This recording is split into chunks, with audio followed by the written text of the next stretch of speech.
Hello and welcome to the first session of Unit 2, that is Moment Distribution Method in Analysis of Indeterminate Structure for 5th semester of Civil Engineering students. The subject code is 18CV52 and myself Vahini M, Department of Civil Engineering, Government Engineering College, Haveri.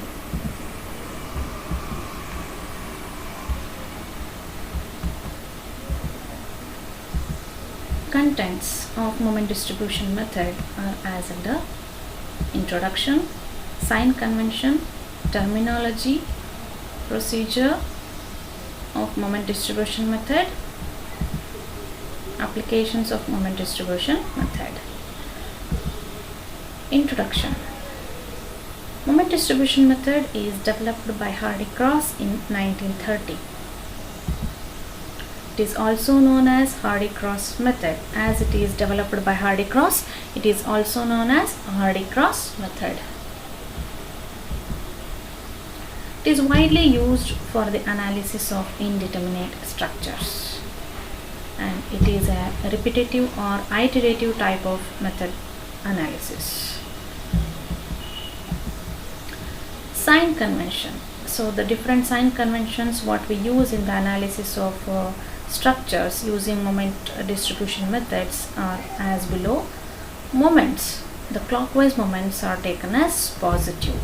That means the moments which are acting in clockwise direction are taken as positive, and anti-clockwise moments are taken as negative. So the moments which act in counterclockwise direction or anti-clockwise direction, they are taken as negative. Sinking of support or yielding supports. In that case, if the right support sinks down, then delta is taken as positive. So suppose if A and B are the two ends of a beam, A is the left support and B is the right support. If this right support B sinks down by delta, then delta is taken as positive. And if left support sinks down, then delta is taken as negative.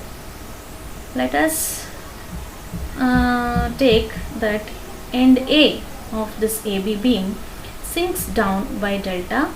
This is the left support and B is the right support. So when the left support sinks down by delta and right support is above the left support, in that case delta is taken as negative.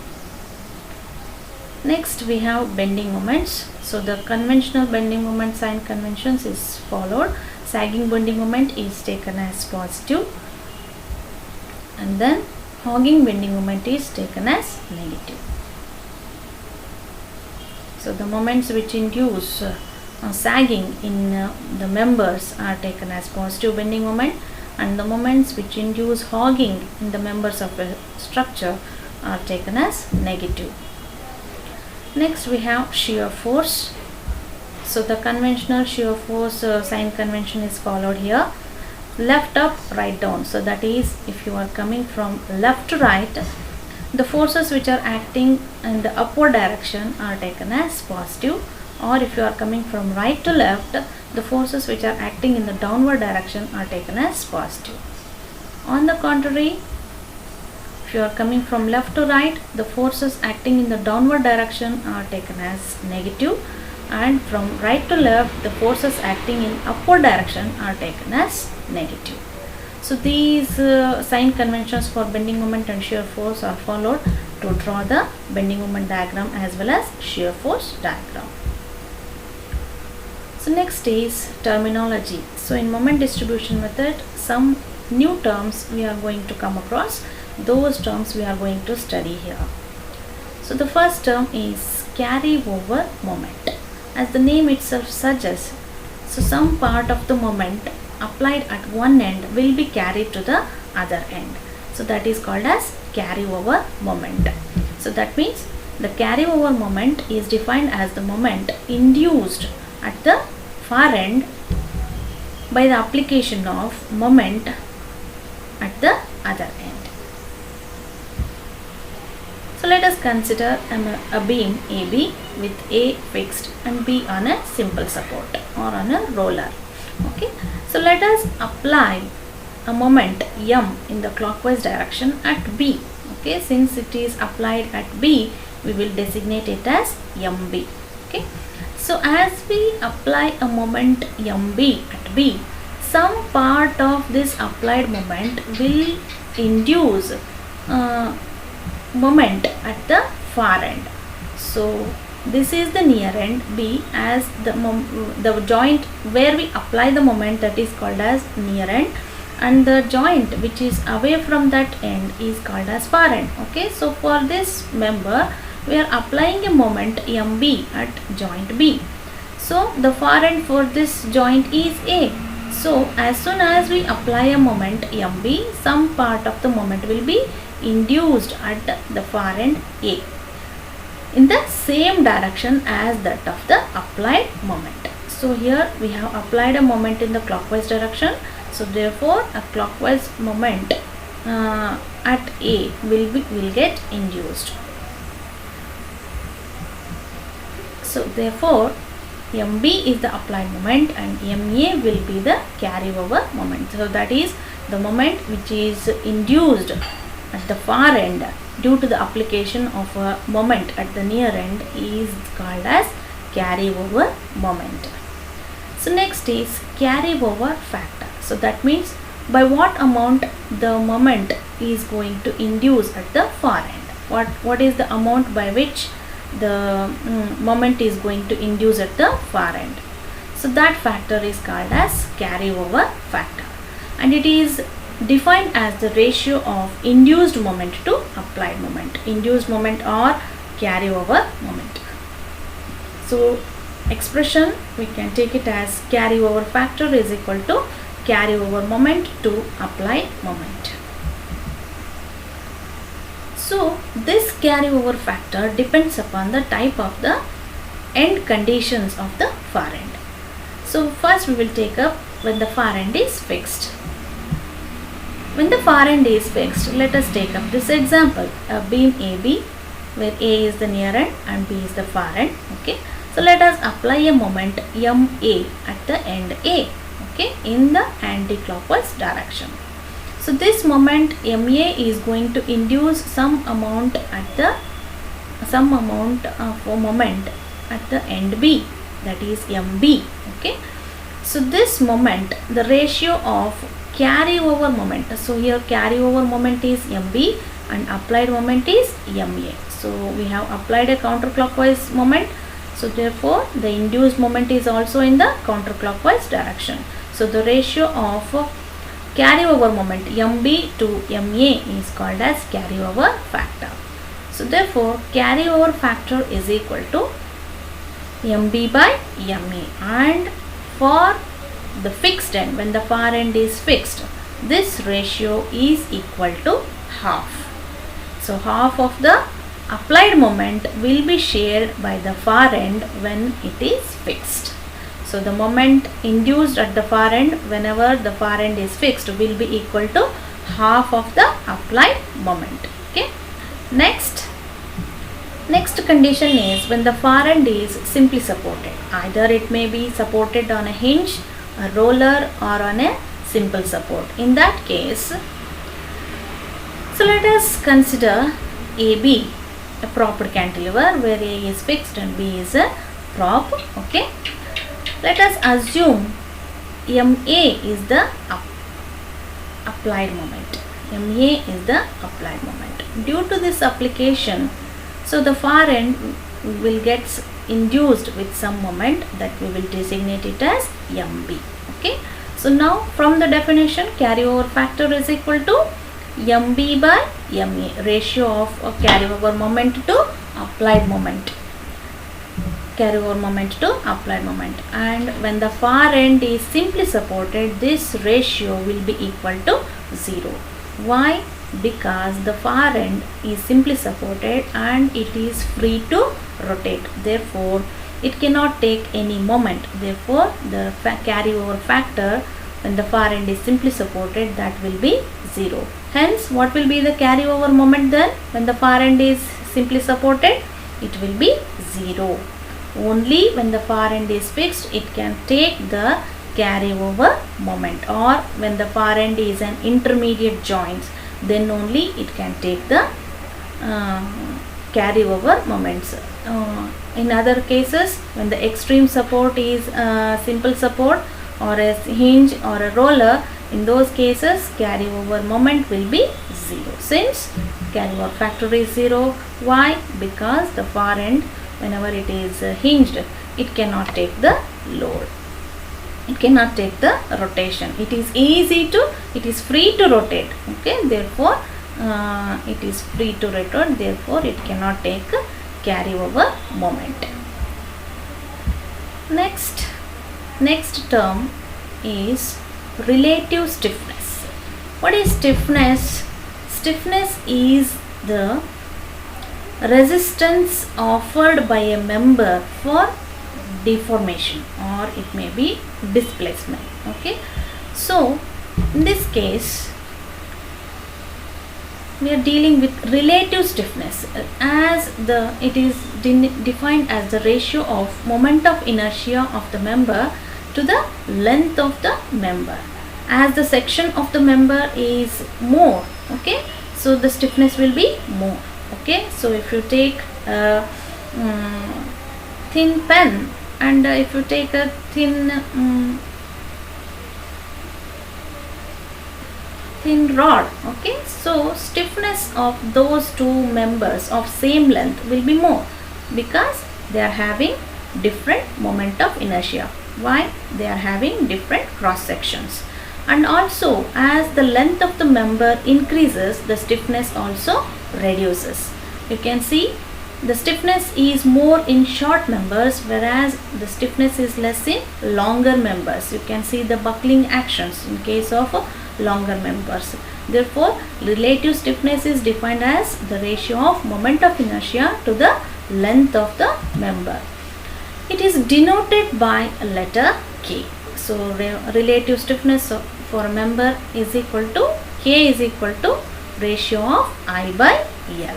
So this relative stiffness again depends upon the type of the end conditions. So when the far end is fixed, definitely the stiffness will be more. Therefore, the relative stiffness is given by I by L. K is equal to I by L. When the far end is fixed, stiffness will be more, hence the relative stiffness is I by L. So second case is when the far end is simply supported, okay. Either it may be hinged, pinned, roller or simple end. So when the far end is simply supported, in that case definitely the stiffness of the member reduces. By how much it reduces? It reduces by 3/4. Therefore, relative stiffness when the far end is hinged is given by 3/4 of I by L. So when the far end is fixed, relative stiffness is I by L, and when the far end is hinged, relative stiffness is 3/4 of I by L. Next we have distribution factor. So the title of the chapter itself is moment distribution method. So the moments will get distributed among the members meeting at a joint. So by what quantity that moment has to be distributed depends upon the distribution factor. It depends upon the distribution factor. So the factor by which the applied moment is multiplied to get the to obtain the end moments of a member is known as distribution factor. So it is obtained by the ratio of relative stiffness of a member to the total stiffness of all the members meeting at the joint. Therefore, it is expressed in the expression like this: dF is nothing but distribution factor. It is equal to K divided by sigma K. Let us consider a member.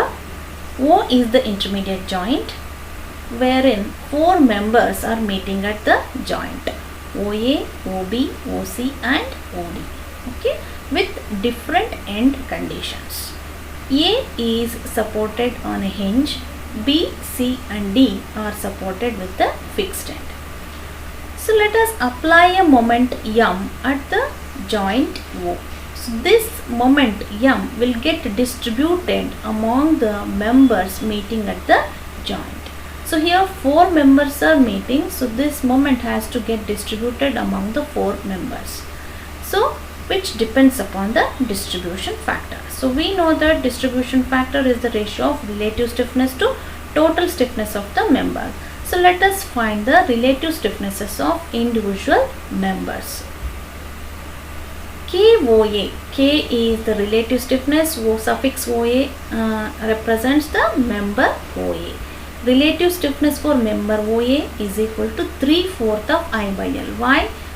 Here the far end is A, so this is hinged, therefore it is 3/4 of I by L.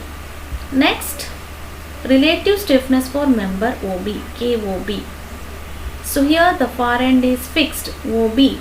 B is the far end, here the far end is fixed, therefore relative stiffness is equal to I by L.